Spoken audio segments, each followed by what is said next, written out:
It's March 4th, 2024, 11:28 p.m. Sorry, it's 11:28 a.m. So I'm downtown again, so might as well make it official. I finally spoken to family and friends regarding what's actually happening while I was downtown in the hospital.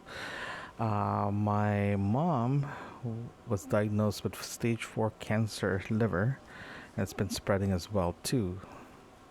So I've been spending time at the hospital. I'm splitting duties with my siblings downtown in the hospital because she's been brought in last week, and it's been uh, a roller coaster of emotions, and just overall it's just all over the place. um, I've been I've been, I'll be downtown for the next 2 days during the day, just to accompany my mom, just so she can have someone here. My dad's been doing the overnight shift, so it's been, uh, it's been a long night for him.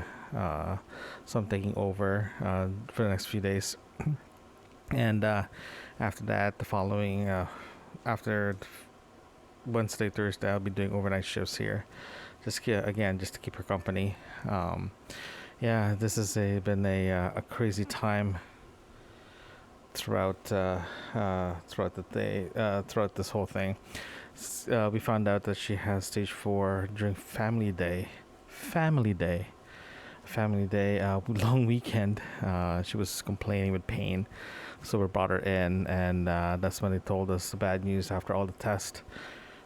So we've been waiting for the results from the biopsy, but it's they said it's already spread, and they're waiting for the biopsy results to come in so they can figure out the chemo.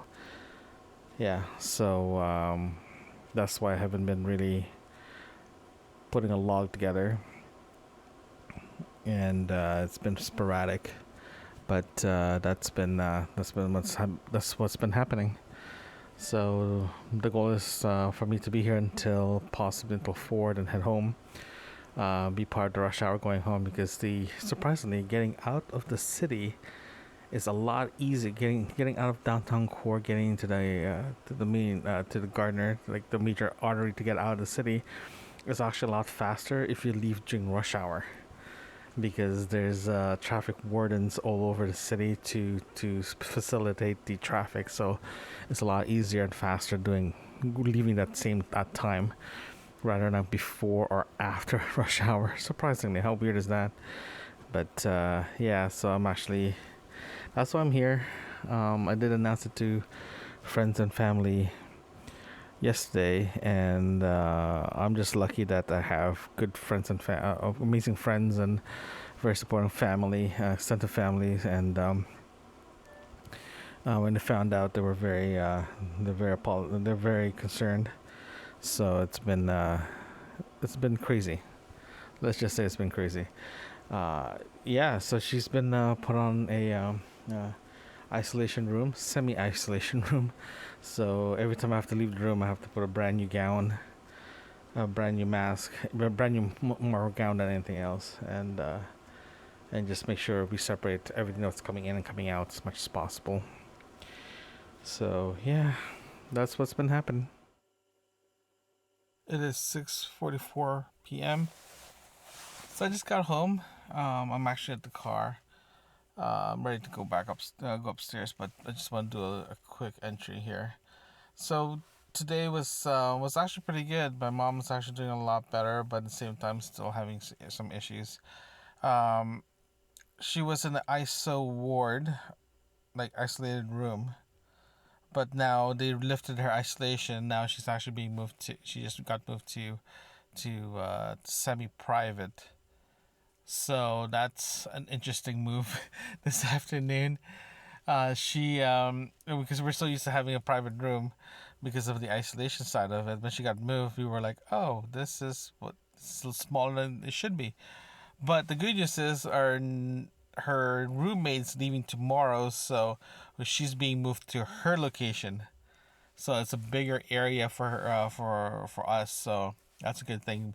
But the downfall of having a semi-private room is we are very heavily limited how many people can actually like visit. So this is going to be a very interesting development here because we have relatives flying in all over the place to see her. So we have to manage the visitors list coming in. So this is going to be fun. What else? I was working and and the hospital Wi-Fi, the guest Wi-Fi, does not like VPN too much. It keeps changing ports on me. So, in other words, my VPN keeps dropping the connection. So I have to log back in, log back out, log back in, reconnect every time it does that. So, but the stuff that I need to do usually takes about 10 minutes. It took about 20 minutes because of the reconnection issue, but that's got sorted out, and yeah, uh, yeah. To be honest with you, it's such a limited area. I can't even set up my other monitor, but good news is I have enough. I did all my work, so I do have a little bit of downtime, so that's fine. Uh, yeah, I gotta find a way. I'm still trying to figure out how to pack my portable the two person podcasting setup um and the four live plus remote plus mix minus setup. So my goal is to get everything sort of packed in its own bag. So depending on scenario, it's easier for me to grab whatever I need to grab and do my thing. The one thing that's gonna be consistent with me is my main microphone. So I can interchange it really back and forth. But for the four person one, I'm definitely gonna bring extra mics just as a backup. But yeah, I'm ordering cables for those. As soon as I order those cables plus a couple of extra mic stands, I think this kit is done, ready to go. Yeah, my partner in crime from the your bookmark podcast finished the book, finished the chapter reading assignment. He has a tendency to call me or message me, gives me like one word thing, and it comes to the point that he actually ruined the end of chapter 10, climax of the chapter end of chapter 10. He literally ruined the whole ending for me. I'm so pissed off. So I'm gonna have a very serious conversation about him doing that. I'm gonna from now on. He's literally like, after we cannot talk about any of the books or any chapters. If you do, someone owes something big. I think we need some type of punishment here because it's in point. This is the second time he did it. So I'm getting really annoyed that he's doing this because the book that we're reading is so good that that one hint can ruin this whole thing. So it's just really frustrating me. He keeps doing that.